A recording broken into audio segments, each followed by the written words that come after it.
നമസ്കാരം. നല്ല പ്രവൃത്തികൾ കൊണ്ടാണ് നല്ല ഭാവി നിർണ്ണയിക്കപ്പെടുന്നത്. നന്മയുള്ള നല്ല പ്രവൃത്തികൾ കൊണ്ട് നമുക്ക് മുന്നോട്ട് ജീവിക്കാം എന്ന് ഓർമ്മപ്പെടുത്തിക്കൊണ്ട് ഇന്നത്തെ റെഡ് കാർപ്പറ്റ് ആരംഭിക്കാം. So let's begin the show. This is red carpet. നമ്മുടെ കൂടെ കുസൃതികളും കുറേ കളിച്ചിരി തമാശകളുമായിട്ട് മല്ലിക ചേച്ചിയും ജോസേട്ടനും ഇവിടെ തന്നെ ഉണ്ട്. അവരൊരിക്കൽ കൂടി റെഡ് കാർപ്പറ്റിലേക്ക് സ്വാഗതം ചെയ്യുന്നു.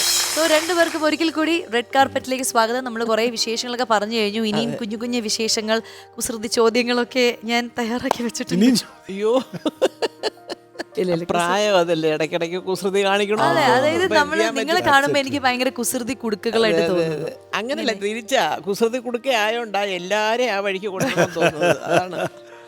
എന്തായാലും കുറച്ച് വിശേഷങ്ങൾ നമുക്ക് ചോദിക്കാനുണ്ട്. കാരണം നിങ്ങളൊക്കെ വരുമ്പോഴാണല്ലോ ഞങ്ങൾക്ക് കുറെ കാര്യങ്ങൾ അറിയാനുള്ളൊരു അവസരം കൂടി കിട്ടുക. ഈ സിനിമയിലെ ഈ ഫൈറ്റ് സീൻ എന്ന് പറഞ്ഞാൽ എപ്പോഴും നമുക്ക് ഷൂട്ടിന്റെ സമയത്താണെങ്കിൽ അത് കാണാൻ ഒരു പ്രത്യേക ഇൻട്രസ്റ്റ് ആയിരിക്കും. TV-യിൽ ഒരു ആക്ഷൻ മൂവി കാണുമ്പോഴും നമ്മൾ ഭയങ്കര ത്രില്ലായിരിക്കും. അപ്പൊ അന്നത്തെ ഒരു ഫൈറ്റ് സീൻ എങ്ങനെയായിരുന്നു? ഇപ്പൊ കുറച്ചും കൂടി റോപ്പും അതും ഇതും മറ്റു സംഭവങ്ങൾ ഒരുപാട് കാര്യങ്ങളുണ്ട്. Advance painful. നമ്മൾ വർക്ക് ചെയ്ത് അന്നത്തെ ഷൂട്ടിംഗ് കഴിഞ്ഞ് പോകുമ്പോൾ ചിലപ്പോൾ നമുക്ക് കാറൊന്നും ഓടിക്കാൻ പറ്റില്ല. എനിക്ക് അങ്ങനെ ഒരു അബദ്ധം പറ്റിയിട്ടുണ്ട്. അന്നത്തെ ഫൈറ്റ് കുറച്ചും കൂടി റിസ്ക് ആണെന്ന് എല്ലാവരും പറഞ്ഞിട്ടുണ്ട്. കാരണം ആണുങ്ങളോട് ഞങ്ങള് പെണ്ണുങ്ങളെ കൊണ്ട് ഫൈറ്റ് ചെയ്തിട്ടുണ്ട്. ആണോ ചേച്ചി ചെയ്തിട്ടുണ്ടോ? ക്രോസ്പെൽ മണിസാറിന്റെ പടത്തില് എന്റെ ദൈവമേ, ത്യാഗരായ മാഷ്, ഏറ്റവും പ്രസിദ്ധനായ മാഷാണ് ത്യാഗരായ മാഷ്. അന്ന് ഇതുപോലെ ഈ പെൺപടക്കകത്ത് നമ്മുടെ പഴയ വിജയമുള്ളത്, അവരൊക്കെ മറ്റേ ആക്ഷൻ ഹീറോയിൻസ് ആണ് അന്നത്തെ. പിന്നെ ഇന്നത്തെ പലരുടെയും പേര് പറഞ്ഞാൽ മോഹച്ചിരി വരും. ഞാനുണ്ട്, നമ്മുടെ ലിസി, ഒരുപാട് നായികമാര് പലരും ഉണ്ട്. പിന്നെ എല്ലാരും ഉണ്ട്. ഞങ്ങള് എല്ലാരും കുതിരപ്പുറത്താ സവാരി. അതിനൊരു 10 ദിവസം ട്രെയിനിങ്. എന്റെ അമ്മ, സിമ്പിൾ അല്ലേ? 10-20 പേര് കുതിരപ്പുറത്ത് വരുന്നത്, മരത്തിന്റെ മണ്ടയിലും ഒക്കെ ക്യാമറ വെച്ചെടുക്കാം. വരുന്നു, ചാടുന്നു. ഞങ്ങള് നമ്മുടെ ശ്രീല ചേച്ചി ഒരു ചാരം കൂട്ടിയിട്ടിരിക്കുന്ന ഒരു വലിയ കൂരയുടെ മണ്ടയ്ക്കൊന്ന് ഞങ്ങൾ രണ്ടും കൂടി ഉരുളുക. ത്യാഗരാജ സലമാ ആക്ഷൻ சொல்லும்போது കറക്റ്റ് அப்படியே വിളുந்து ഉരുണ്ട് കീഴെ വരണമെന്ന് പറഞ്ഞാൽ കീഴെ വന്നിരിക്കണം. വേറെ ഒരു നിവർത്തിയില്ല. എൻ്റെ ദൈവമേ, അതൊക്കെ ചെയ്ത് താഴെ വന്നപ്പോൾ ഈ ചാരത്തിനകത്ത് ഏതാണ്ടൊക്കെ കിടപ്പുണ്ടായിരുന്നു. കയ്യും കാലും ഒക്കെ മുറിഞ്ഞ്. ആണുങ്ങൾക്ക് പിന്നെ കുഴപ്പമില്ല, ഞങ്ങളെന്തോ ചെയ്യും. അങ്ങനെ നമ്മൾ വരെ സ്റ്റണ്ടൊക്കെ ചെയ്തിട്ടുണ്ട്. ഇപ്പൊ ഒന്നും അധികം ഇല്ല, ഇപ്പൊ വളരെ കുറവാണ്. അങ്ങനെ ഫീമെയിൽ സ്റ്റണ്ട് ചെയ്യുന്നതൊക്കെ വളരെ കുറവാണ്. ഈ സുഖുവേട്ടൻ ഫൈറ്റ് കഴിഞ്ഞൊക്കെ വരുമ്പോ ചേച്ചി പറയാറ് ഇതൊന്നും വേണ്ട. അതല്ല, സുഖേട്ടനെ അങ്ങനെ ഫൈറ്റ് ചെയ്യുന്നത് ഒരു കാര്യം എല്ലാവരും, നമ്മുടെ ബാലങ്കേനാരി ഏട്ടൻ പോലും പറഞ്ഞിട്ടുണ്ട് ഒരു കാര്യം. സുകുമാരൻ ഇടിക്കുന്ന കണ്ടാൽ നമുക്ക് ഏരി കിടി കൊണ്ടെന്ന് തോന്നും, പക്ഷെ കറക്റ്റ് ടൈമിംഗ് ആണ് എൻ്റെ പൊന്നു മല്ലിക. അവൻ്റെ ഇങ്ങനെ കൊണ്ടതുപോലൊക്കെ തോന്നും, പക്ഷെ കൊള്ളത്തില്ല. ജയന്റെ കാര്യമായപ്പോൾ ജയന്റെ ഒരു ഫൈറ്റ് സീനിൽ ഞാൻ ജയിക്കാനായി ജനിച്ചവൻ. ഞാൻ നസീർ സാറിന്റെ പെങ്ങള്. പുള്ളി ഏതാണ്ട് ഓടകളക്കി താഴെ വന്ന് എന്നെ കയറി ഈ പറഞ്ഞ എൻ്റെ ഉപദ്രവിക്കാൻ വരുന്ന രംഗമുണ്ട്. അപ്പം നസീർ സാറ് വരുന്നു, ഫൈറ്റ് ചെയ്യുന്നു. അന്നാണ് ഞാൻ നസീർ സാറും ജയനുമുള്ള ഫൈറ്റ് കാണുന്നത്. സത്യം, ജയന് ഒന്നാമത് ഈ ബോഡി ഇങ്ങനെ ആ ഫിഗർ അങ്ങനെ നിൽക്കുക വേണം, പൊരിഞ്ഞടി രണ്ടുപേരും കൂടെ. അപ്പൊ ഞാനിങ്ങനെ അയ്യോ ചേട്ടാ വേണ്ട, ഇങ്ങനെയൊക്കെ അത്ര ചെയ്താൽ മതി, നമുക്ക് വേറെ ഒന്നുമില്ല, ഈ വിളിയേ ഉള്ളൂ, മാറി നിന്നുകൊണ്ട്. അങ്ങനത്തെ അതൊക്കെ നോക്കുമ്പോ അവർക്ക് അന്നും ഒരു ഡ്യൂപ്പും ഇല്ല. നസീർ സാർ പോലും പറയത്തില്ല അന്നും അങ്ങനൊന്നും ഇല്ല. ഈ പറഞ്ഞ പോലെ മോളിൽ നിന്നൊക്കെ ചാടലും പിടിക്കലും ഒക്കെ വരുമ്പോ മെത്തയും അത് ഇതൊക്കെ ഇട്ട് കൊടുക്കുന്നല്ല. അത് ഇങ്ങനെയുള്ള സംഭവങ്ങളൊക്കെ അവരൊരു തന്നെ ചെയ്യും, പോവും. ഈ നിങ്ങളുടെ സൗഹൃദങ്ങളെ കുറിച്ചിട്ടൊക്കെ പറയാം. നിങ്ങൾ ആ മദ്രാസ് ജീവിതത്തില് ഒരുപാട് കൂട്ടുകാരും ഇതൊക്കെ ഉണ്ടായിരുന്നു. അതൊന്നും ഇപ്പൊ ഇല്ല അല്ലേ ജോസേ? സത്യം, അതൊരു കുടുംബമായിരുന്നു. നസീർ സാറിന്റെ കൂടെ ഒക്കെ നസീർ സാറ്, അടൂർ ഭാസി സാറ്, ബഹദൂർക്ക, ആ ഗ്രൂപ്പ് ഇങ്ങനെ സ്ഥിരമായിട്ട് പടങ്ങളിലുണ്ടല്ലോ, അവരുടെയൊക്കെ കൂടെ. പിന്നെ ഇവരൊക്കെ ഹീറോമാരായിട്ട് കാര്യം പറഞ്ഞപ്പോഴാ ഞാൻ ആദ്യമായിട്ട് എൻ്റെ ലൈഫില് ഒരു മെഴ്സിഡസ് ബെൻസ് കാറില്, ശരിയാ, സാറിന്റെ എൻ്റെ ഫസ്റ്റ് ഫിലിം സമുദ്രം എന്ന് പറഞ്ഞൊരു പടം ഷൂട്ടിങ് കഴിഞ്ഞപ്പോൾ സാർ എന്നോട് ചോദിച്ചു, ജോസ് ഒന്ന് വീട്ടിലോട്ട് വരുന്നോന്ന് ചോദിച്ചു. സാറ് വിളിക്കാൻ വേണ്ടി അങ്ങനെ വെയിറ്റ് ചെയ്തു. അപ്പം ശരി, ഓക്കെ, സാറിൻ്റെ കൂടെ I'll be going in a chauffeur-driven car, Mercedes Benz. അങ്ങനെ എന്തോ ആണ് നമ്പർ. ആദ്യമായിട്ടാണ് അങ്ങനെ ഒരു ബെൻസിൽ കയറുന്നത്. സാറിൻ്റെ വീട്ടിൽ സാറിൻ്റെ മെഴ്സിഡസ് ബെൻസിൽ പോവാണ്. അന്ന് വീട്ടിൽ കൊണ്ട് അന്നാണ് ആദ്യമായിട്ട് ഷാനുവിനെ പരിചയപ്പെടുന്നത്. Even today we are friends. കഴിഞ്ഞ ആഴ്ച ഞാനിപ്പോ ഈ അടുത്ത കാലത്ത് ഞാൻ പറഞ്ഞില്ലേ, സാറിന്റെ അവിടെ നിന്ന് വൈകിട്ട് 6 മണിക്ക് ഒരു ടിഫിൻ കൊണ്ടുവരും. സാറൊരു 3 4 കഴിക്കുമെങ്കിലും ഒരു 8-10 അതിൽ കാണും. പക്ഷേ 20 പേര് ചുറ്റും കാണും. സാർ അവസാനം സാറിന് കിട്ടത്തില്ല. ഈ ചോയ്സൊക്കെ മുറിച്ച് ഈ 20 പേർക്ക് സാർ വിട്ടിട്ട് അതും കുഴപ്പമില്ല. ഞാൻ ഊണ് കഴിക്കാൻ താമസിച്ചു, ചുമ്മാതോ താമസിച്ച് എനിക്ക് വിശപ്പില്ല.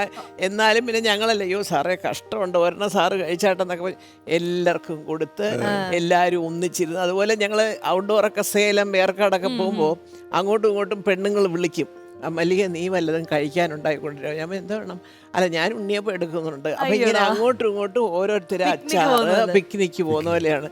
ഇപ്പം വിളിച്ചിട്ട് ഉണ്ണിയപ്പത്തിൻ്റെ കാര്യം പോയിട്ട് വരുന്നത് പോലും നമ്മൾ അറിയത്തില്ല. ഇതുണ്ടായിരുന്നോ പടത്തിലെന്ന് നമ്മൾ അവിടെ ചെല്ലുമ്പോഴായിരിക്കും പിന്നെ അന്ന് ഈ ക്യാരവൻ ഒന്നും ഇല്ലാത്തതുകൊണ്ട് നിങ്ങൾ എപ്പോഴും ഫ്രീ ടൈം കിട്ടി ഒന്നിച്ച് വൈകിട്ട് ഷൂട്ടിങ്ങിലെന്ന് പറഞ്ഞാൽ സിനിമ കാണാൻ പോകും, അടുത്തുള്ള തിയേറ്ററിലെ ബീച്ചിൽ പോകും, എല്ലായിടത്തും പോകും. ആൻഡ് വീടുകളിലാണെങ്കിലും ഇതുപോലെ ഗെറ്റ് ടുഗദർ ഒക്കെ വെക്കാറുണ്ടല്ലേ? ഏറ്റവും കൂടുതൽ പാവം KPS ലളിത ചേച്ചിയുടെ വീട്ടില്. ലളിത ചേച്ചിയുടെ അന്ന് ഈ കൊഞ്ച് വെച്ചൊരു ചമ്മന്തി ഭയങ്കര ടേസ്റ്റ് ആയിരുന്നു. കൊഞ്ച് ചമ്മന്തി, കടുമാങ്ങ, ചേച്ചി എല്ലാം ഈ നാട്ടിൽ നിന്നൊക്കെ ഉണ്ടാക്കി കൊണ്ടുവരും. അപ്പൊ ഇത് പറഞ്ഞ് ഞങ്ങളെയൊക്കെ ഇങ്ങനെ കൊതിപ്പിക്കും. വൈകുന്നേരം കപ്പ പുഴുങ്ങിയതുണ്ട്, മറ്റേ മീൻകറിയുണ്ട്, പിന്നെ കൊഞ്ച് ചമ്മന്തി ഉണ്ട് എന്നൊക്കെ പറയുമ്പോൾ ഞങ്ങൾ കുറേ പേര്, മീന ചേച്ചി അടക്കം ഒരു 5-6 പേര് അവിടെ. അതുപോലെ ഇങ്ങോട്ടും അങ്ങോട്ടും ഒക്കെ അങ്ങനെയുള്ള ഒരു ഒന്നും ഇപ്പം ഇല്ല. ഈ നമുക്ക് ഈ ലളിത ചേച്ചിയുടെ ആ ഒരു മരണം ചേച്ചിക്ക് ഭയങ്കര ഒരു ഷോക്കിംഗ് ന്യൂസ് ആയിരുന്നു. പറ്റാത്തൊരു മരണം ചേച്ചി. കാരണം അതെന്താ വെച്ചാൽ ചേച്ചി ഞാനും കൂടെ സംസാരിക്കാത്ത ഒരു കാര്യങ്ങളും ഇല്ല. ചേച്ചിയുടെ വിഷമങ്ങൾ, സന്തോഷങ്ങൾ, എനിക്കുള്ള ദുഃഖങ്ങളും സന്തോഷങ്ങളും എല്ലാം ഞങ്ങൾ പണ്ട് മുതലേ ഈ പറഞ്ഞല്ലോ വൈകുന്നേരം ഭക്ഷണം കഴിക്കാൻ കാണുന്ന കാലം മുതലേ പറയും. പിന്നെ ഞങ്ങൾ പലയിടത്തും പോകുമ്പോൾ ഒന്നിച്ച് പോയിട്ടുണ്ട്.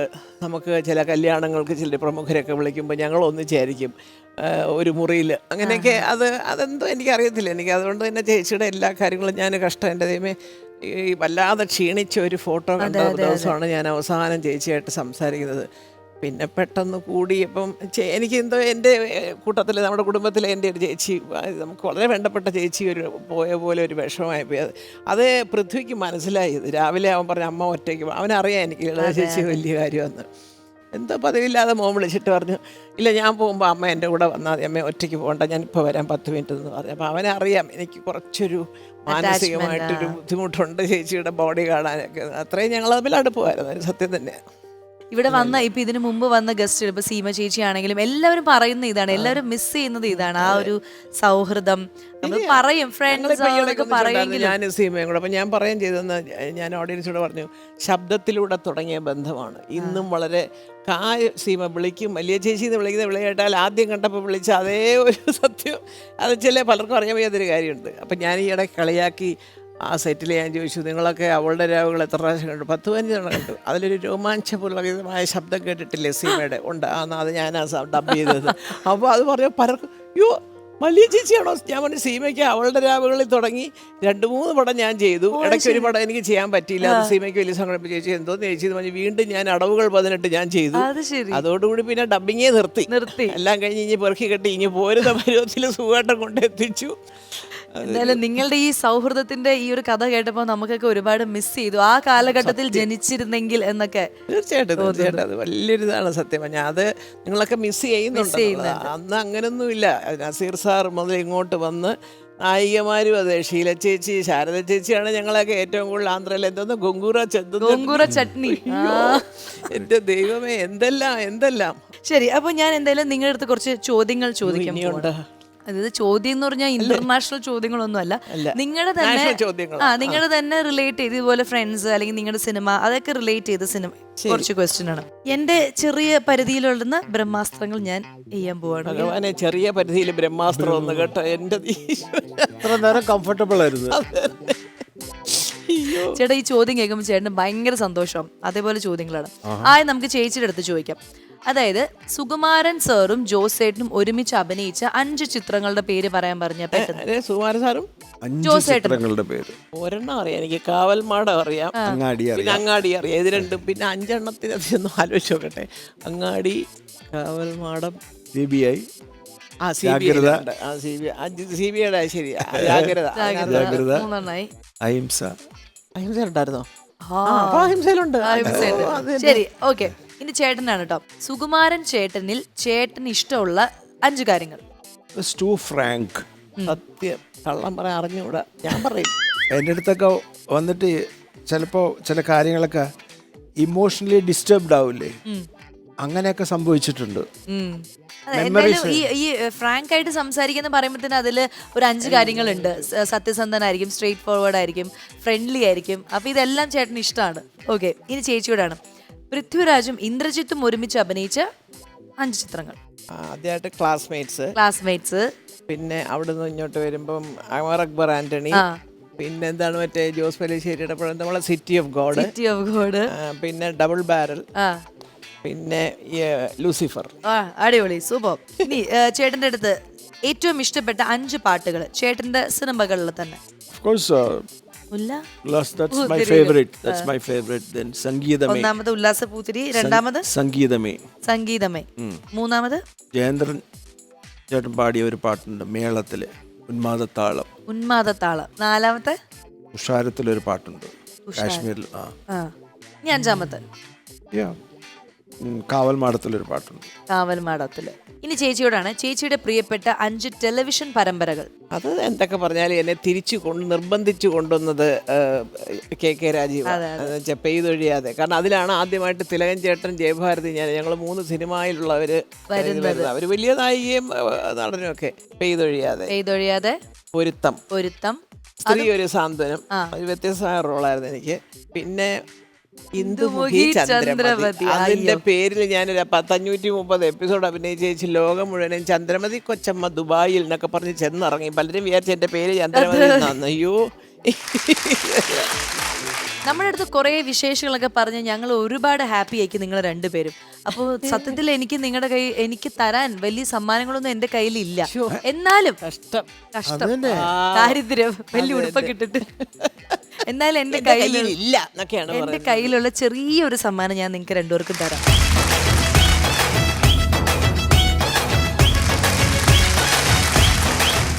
അപ്പോൾ നമ്മുടെ റെഡ് കാർപ്പറ്റിന്റെ വേദിയിൽ നിങ്ങളോട് വിശേഷങ്ങൾ പറയാൻ നമ്മളെ കാണാനൊക്കെ ഒരാൾ വന്നിട്ടുണ്ട്. വെറും ഒരാളല്ല, അത്യാവശ്യം എഴുതും, കവിതകളൊക്കെ ചൊല്ലുന്ന ഒരു അമ്മയാണ്. അതെ, അപ്പൊ വളരെയധികം സ്നേഹത്തോടെ നമുക്ക് സ്വാഗതം ചെയ്യാം സുധാമ്മ.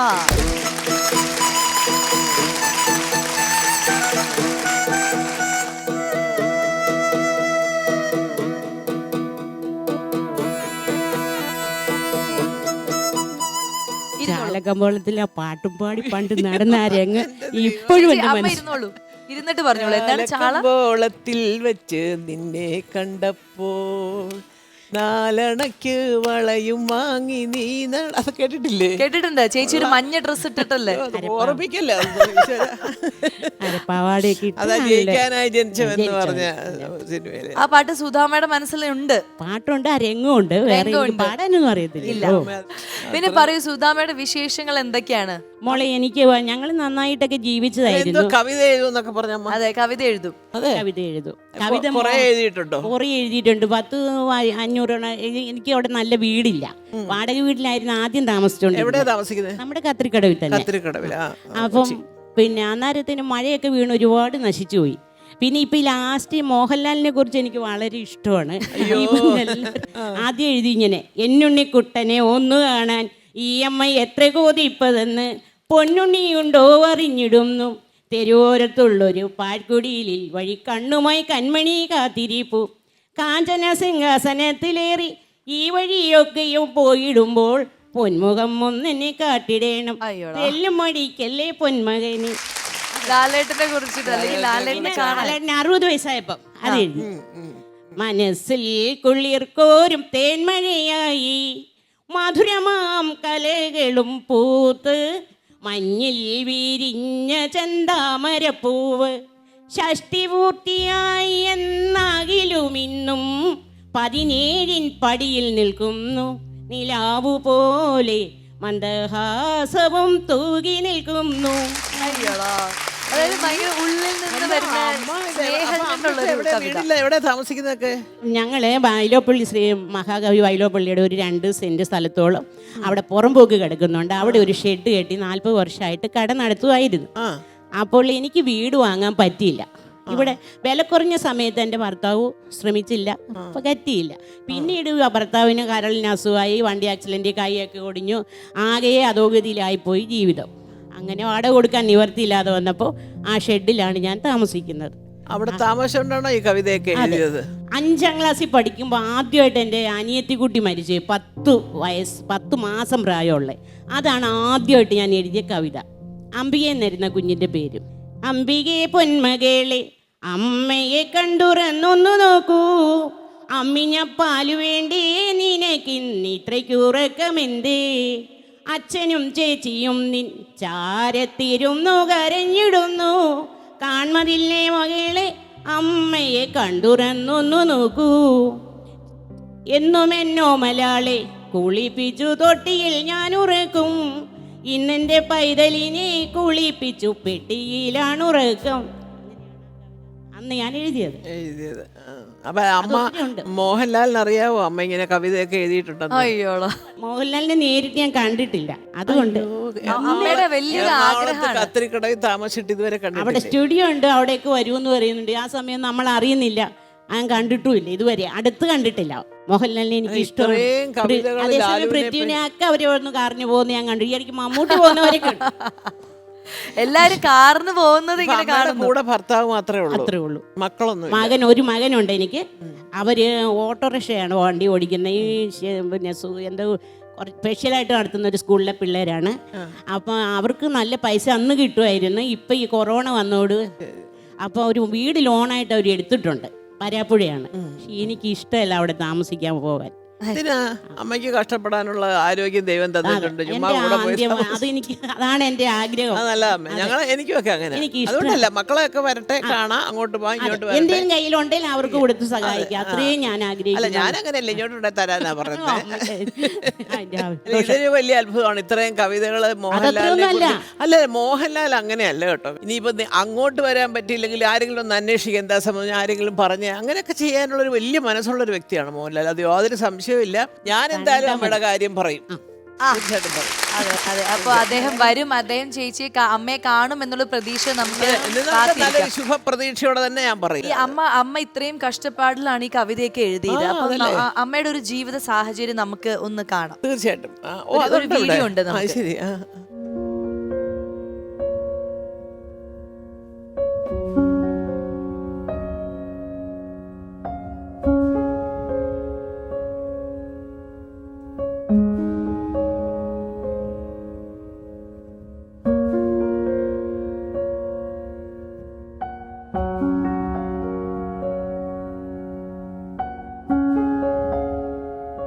ലാലേട്ട, പ്രണാമം.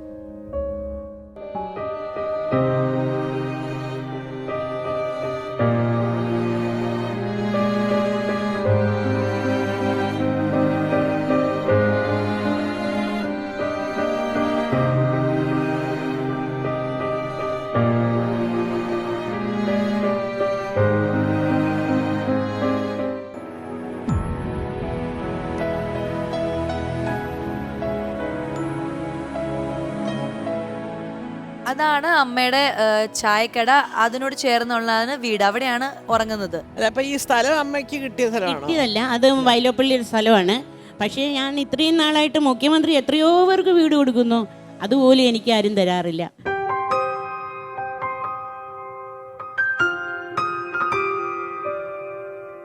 ഞാൻ എങ്ങനെയും കഴിവുള്ള നാൾ വരെ അതിൽ താമസിക്കാൻ അവരെ ഇറക്കി കച്ചവടം ചെയ്യുന്നുണ്ട്.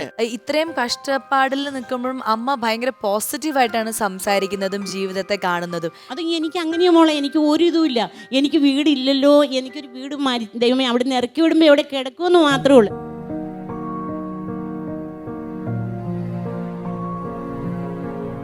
അവരെ ഇറക്കി വിടുമ്പോൾ എനിക്ക് അവിടെ കിടക്കാമല്ലോ. അതൊരു കൊട്ടാരം പോലെ ഞാൻ കാണുന്നത്. ഷെഡാണെങ്കിൽ പോലും എല്ലാവർക്കും ഷെഡായിരിക്കാം, പക്ഷേ എനിക്കതൊരു കൊട്ടാരം പോലെ ഞാൻ കാണുന്നത്. അമ്മ ഒരുപാട് 300ഓളം കവിതകൾ എഴുതിയിട്ടുണ്ട്. അതിൽ 24 എണ്ണം ഇപ്പൊ പ്രസിദ്ധീകരിച്ചു. അതാണ് നമ്മൾ ആ ബുക്കിൽ കണ്ടത്, പ്രണാമം എന്നുള്ള പേരില്. അത് പ്രസിദ്ധീകരിച്ചു, അത് ഒരുപാട് പേര് വായിച്ചു. അങ്ങനെയൊക്കെ അങ്ങനെയാണ് ഈ കവിതകളെ കുറിച്ച് ഞങ്ങൾ അറിഞ്ഞ് ഇന്ന് അമ്മ ഇവിടെ എത്തിച്ചിരിക്കുന്നത്. എന്തായാലും ഈ ഒരു കഷ്ടപ്പാടിന്റെ ഇടയിലും അമ്മ ഭയങ്കര പോസിറ്റീവായിട്ട് അമ്മയെ കാണാൻ പറ്റിയല്ലോ. എന്തായാലും എന്നും ഇതേപോലെ തന്നെ ആത്മവിശ്വാസത്തോടുകൂടി സംസാരിക്കുക, ആത്മവിശ്വാസത്തോടുകൂടി ജീവിക്കുക. ഇങ്ങനെയുള്ള ആളുകളെയാണ് നമ്മുടെ ഈ റെഡ് കാർപ്പറ്റ് ഷോയിലൂടെ നമുക്ക് എല്ലാവരും പരിചയപ്പെടുത്താൻ ആഗ്രഹം. കാരണം ഒരുപാട് പേര് ചെറിയ ചെറിയ വിഷമങ്ങൾ വരുമ്പോൾ തളർന്നിരിക്കുന്ന ആൾക്കാരുണ്ടാവും.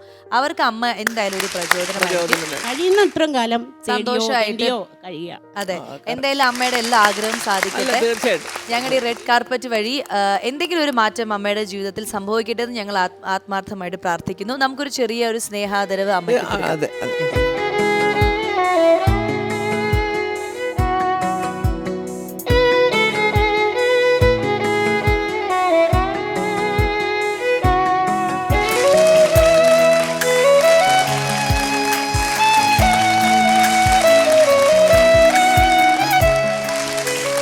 സന്തോഷമായിട്ട് ഹാപ്പി ആയിട്ട് അമ്മ ഇരിക്കുക ഞങ്ങളുടെ കൂടെ ഒരു പാട്ട് ഇട്ട് തരാം. അമ്മയും കൂടി ഒന്ന് ഇങ്ങനെ ഡാൻസ് ഒക്കെ കളിക്കണം അല്ലേ? എനിക്ക് വയ്യ. അപ്പോൾ എന്തായാലും നമ്മൾ ഈ ഒരു എപ്പിസോഡ് ഇവിടെ ഇങ്ങനെ സന്തോഷമായിട്ട് വൈൻഡപ്പ് ചെയ്തുകൊണ്ടിരിക്കുകയാണ്. അമ്മയുടെ ആഗ്രഹങ്ങളെല്ലാം സാധിക്കട്ടെ, എത്രയും പെട്ടെന്ന് ലാലേട്ടനെ കാണാൻ പറ്റട്ടെ. അപ്പോൾ ഹാപ്പി ആയിട്ട് ഇരിക്കുക. നമുക്ക് എല്ലാവർക്കും ഒരുമിച്ച് ടാറ്റ ബൈ ബൈ പറയാം. And music.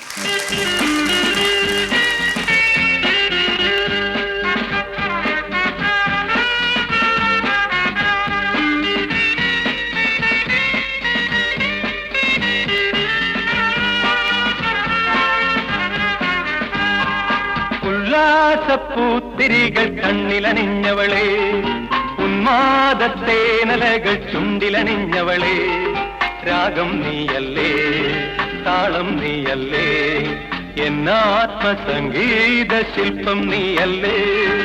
ഉല്ലാസപ്പൂത്തിരികൾ കണ്ണിലണിഞ്ഞവളെ, ഉന്മാദത്തേനലകൾ ചുണ്ടിലണിഞ്ഞവളെ, രാഗം നീയല്ലേ, താളം നീയല്ലേ, എന്നാത്മസംഗീത ശില്പം നീയല്ലേ.